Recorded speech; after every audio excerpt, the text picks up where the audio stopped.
முடித்து விட்டோம் 4 ஆண்டு எனும் நாங்கள் வாழ்வோம் பல்லாண்டு அரசு தொடரும் பல்லாண்டு என்றெல்லாம் சொல்லிக் கொண்டிருக்கிறார்கள். இந்த 4 ஆண்டு முடிந்ததை செவிலியர்ட்ட போய் கேளுங்க. 14,000 செவிலியர்கள் நிரந்தரம் செய்யப்படாமல் போராடி கொண்டிருக்கிறார்கள். மேல இன்னைக்கு வரும்போது படிச்சேன், புதிதாக வருபவர்கள் எல்லாம் முதல்வர் கனவில் இருக்கிறார்களாம். ஏன் உங்கள் புதல்வர் மட்டும்தான் முதல்வர் கனவில் இருக்கணுமா? யாருக்கு வேண்டுமானாலும் முதல்வர் கனவு காண்பதற்கு தமிழகத்தில் உரிமை இருக்கிறது. ஆக என் புதல்வன் மட்டும்தான் முதல்வர் கனவு காண வேணும், மற்றவங்க யாரும் புதிதா வர்றவங்க யாருமே முதல்வர் கணக்கு காண வேண்டாம்னு சொல்லிட்டு சந்தர்ப்பவாத மறைமுக கூட்டணி. சந்தர்ப்பவாத மறைமுக கூட்டணி யாரை சொல்கிறீர்கள்? நாங்கள் சந்தர்ப்பத்திற்கு ஏற்ப ஏற்படுத்தப்பட்டிருக்கின்ற கூட்டணி. இந்த சந்தர்ப்பம் திராவிட முன்னேற்ற கழக ஆட்சியை அப்புறப்படுத்தணும்.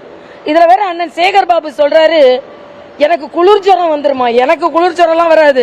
குளிர் ஜுரம் வந்தாலும் நான் ட்ரீட் பண்ணிக்கிற அளவுக்கு எனக்கு திறமை இருக்கிறது. தமிழ்நாட்டில் உள்ள தண்ணியை குடிச்சாதான் குளிர் ஜுரம் வரும். இன்னைக்கு கலப்பட தண்ணீர் எல்லா இடங்களிலும் இருக்கிறது. டாஸ்மாக் தண்ணியை சொல்லல, டாஸ்மாக் தண்ணி எப்படியோ கொடுத்துறாங்க. குடி தண்ணீர் கலப்பட தண்ணீர்னால் ஒரே நேரத்தில் குடும்பத்தில் 3 பேர் உயிரிழக்கிறார்கள். இப்படிப்பட்ட சூழ்நிலையில் தான் தமிழக அரசு நடக்கிறது என்பதை நான் தெரிவித்துக் கொள்கிறேன்.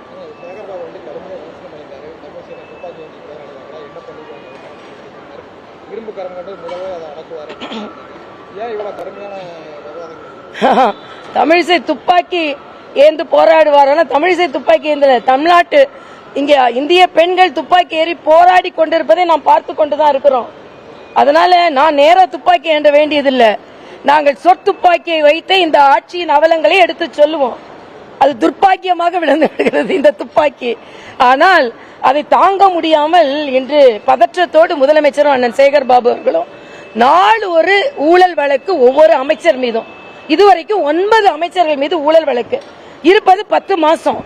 ஒரு அமைச்சரோட ஊழல் வழக்க 1 மாதம் நடத்தினா கூட அவங்களுக்கு நேரம் அதுல சரியா போகும். முதலில் அதை சரி செய்ய சொல்லுங்கள். ஆக மக்களின் வரிப்பணத்தை சுருட்டியவர்கள் இன்று ஆட்சியில் இருக்கிறார்கள். 2026 அதற்கு பதில் சொல்லும். நன்றி தம்பிங்க.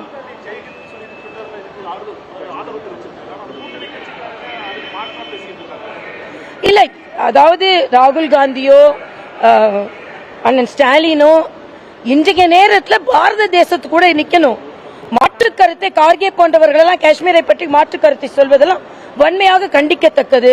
இது தவிர்க்கப்பட வேண்டும். நாட்டு பற்றோடு அனைவரும் ஒன்றிணைய வேண்டும் என்பது எனது கருத்து.